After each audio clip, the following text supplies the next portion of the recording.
la démocratie, si le mot a un sens, n'a rien à voir avec un dispositif institutionnel qu'on appellerait la démocratie. C'est autre chose, la démocratie. Mm.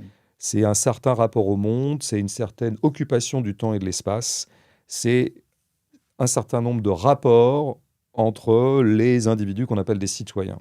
Donc, par exemple, euh, l'institution entreprise n'est pas démocratique.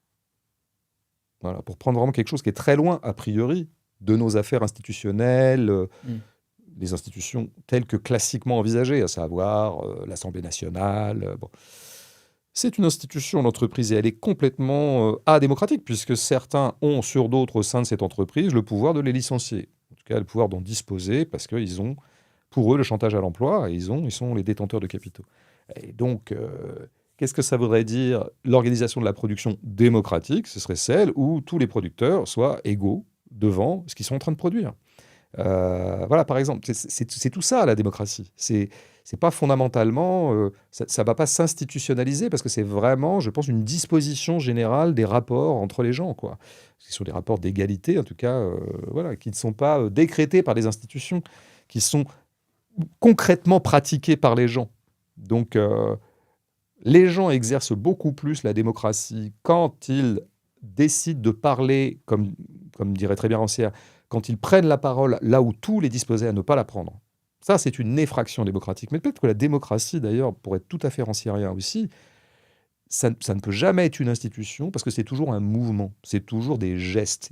Il n'y a que des actes démocratiques. Mm. C'est une succession d'actes démocratiques qui consiste toujours à affirmer, justement, à réaffirmer l'égalité euh, par l'acte même, là où toutes les institutions sont fondamentalement inégalitaires. Et par exemple, pour revenir à des points plus classiques, oui, la démocratie représentative, elle pose une inégalité structurelle, à savoir, il y aura des électeurs et des élus.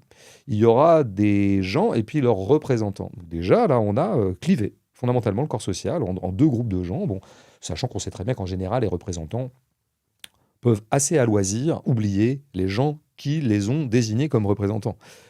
C'est ce qui a lieu tout le temps. Il faut jamais oublier des choses très très simples. Ni toi ni moi ne sommes au courant de 98% du travail législatif qui est fait en notre nom. Mm. Ni toi ni moi ne sommes au courant de 98% des lois qui sont soi-disant promulguées en notre nom.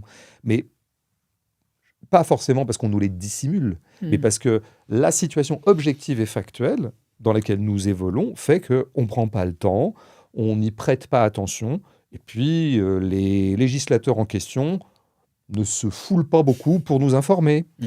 Et je ne parle même pas de ce que font les ministres, parce que là, c'est même pas sous contrôle législatif, parce qu'il y a, enfin, en tout cas, il y a tout un tas de mesures ministérielles qui ne sont pas sous contrôle législatif, quoi. Il y a la gouvernance, quoi, telle qu'elle a lieu à l'heure où je te parle. Et tu Mm. n'es pas du tout au courant de ce qu'est en train de faire actuellement le ministre de l'Industrie. Il est en train de signer un contrat avec des Égyptiens pour leur vendre un certain nombre de trucs.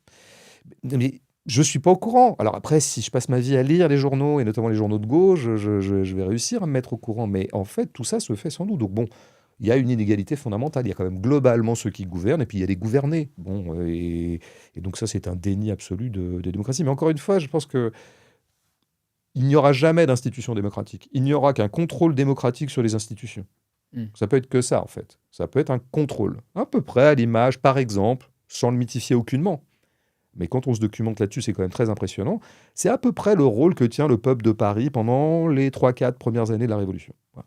C'est ça le contrôle démocratique. Alors ça s'est fait parfois de façon très chaotique, avec quelques violences aussi dont on aurait pu se passer, tout ça. Mais ça, c'est le genre de modèle que j'aime bien. Mm. C'était à peu près le rôle que censément on devait assigner aux soviets dans la jeune Russie bolchevique. Bon, Mm. très très vite, tout le pouvoir aux soviets a été un mot d'ordre relativement piétiné par le pouvoir central, Mm. etc. etc. Mais je pense que voilà, c'est ça qu'il faut retenir. Il n'y a pas d'institution démocratique, il n'y a que des actes démocratiques.